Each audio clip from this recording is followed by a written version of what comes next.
477 feet in centimeters.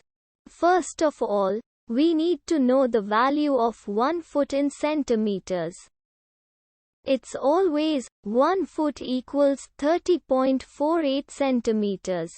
Now we have to multiply 30.48 by 477.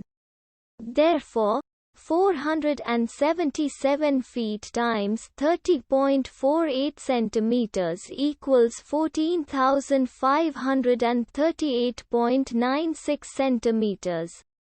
So, in other words, 477 feet equals 14,538.96 centimeters. We hope you have enjoyed this video. Please like and subscribe to our channel for more videos like this.